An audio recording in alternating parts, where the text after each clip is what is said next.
নিরামিষ বলে যারা নাক ছিটকোয় তাদের জন্য এই আলু পনির আর মটরের রেসিপি, আর তার সাথে আলু পুরি।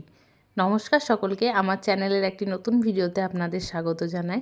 প্রথমে আলু পুরিটা বানানোর জন্য এখানে 1.5 বাটি মতো আটা নিয়ে নিয়েছি। আপনারা ময়দাটাও ব্যবহার করতে পারেন, আমি এখানে আটাটা ব্যবহার করেছি। এবার এর মধ্যে দিয়ে দেব ধনেপাতা কুচি আর আদা। আমি এটাকে ঘষে রেখে দিয়েছিলাম, সেটা দিয়ে দেব। আর দিয়ে দেব সেদ্ধ করে রাখা আলু। আর মশলার মধ্যে দিচ্ছি হলুদ গুঁড়ো, ধনে গুঁড়ো আর জিরে গুঁড়ো। এই আলু পুরিটা এত সুন্দর খেতে হয় যে আপনাদেরকে কি বলবো।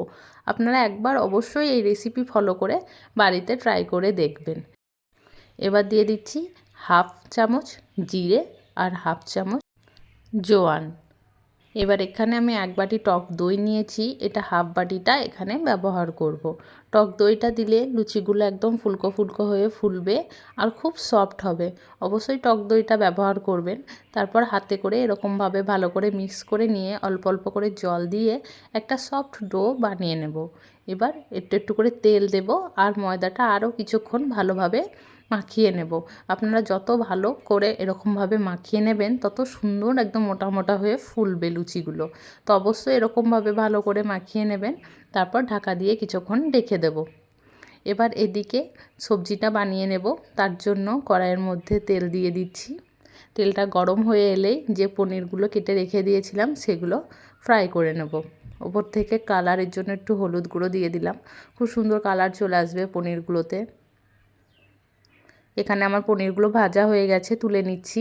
এবার এর মধ্যে দিয়ে দিলাম গোটা জিরে, গোটা ধনে, একটা শুকনো লঙ্কাকে হাফ করে দিয়েছি।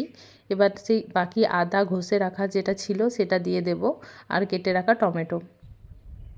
এবার সব কিছু ভালোভাবে ভেজে নেব।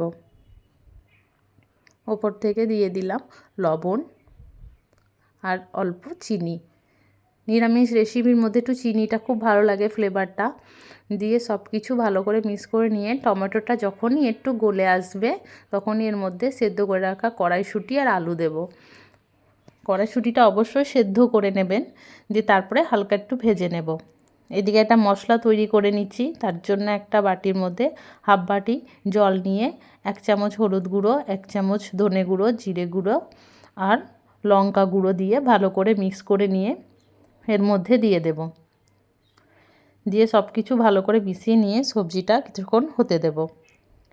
যে 1/2 বাটি মতো দই আমি সাইডে রেখে দিয়েছিলাম সেটা ভালোভাবে ফেটিয়ে নিয়ে এবার এর মধ্যে দিয়ে দেব। এবার ভালো করে সব কিছু মিক্স করে নেব, দিয়ে কিছুক্ষণ হতে দেব। এখানে দই থেকে দেখুন কত সুন্দর জল ছেড়ে দিয়েছে।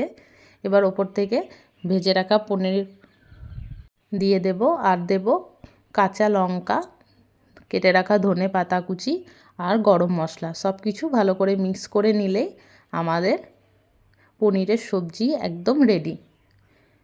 অন্যদিকে এবার আলু পুরিগুলো বানিয়ে নেব। আর একবার ভালো করে মিক্স করে নিচ্ছি। দেখুন কতটা সফট ডো বানিয়েছি। এটা অল্প তেল দিয়ে ভালো করে বেলে নেব। লুচি বেলতে তো সবাই পারেন, খুবই সহজ। এরকম করে পাতলা পাতলা করে বেলে নেব। এটা ভাজাটা একটু কঠিন, যদি গ্যাসের ফ্লেম খুব হাই থাকে তাহলে কিন্তু উপরগুলো পুড়ে যাবে আর একদমই ফুলবে না।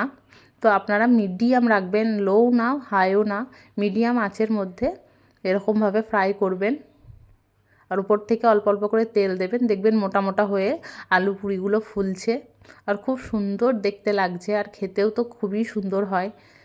এত সুন্দর টেস্ট হয় যে আপনাদের বলে বোঝাতে পারবো না। আপনারা অবশ্যই একবার ট্রাই করে দেখবেন এই আলু পুরি আর তার সাথে আলু মটর পনিরের এই রেসিপি। অবশ্যই একবার ট্রাই করে দেখবেন।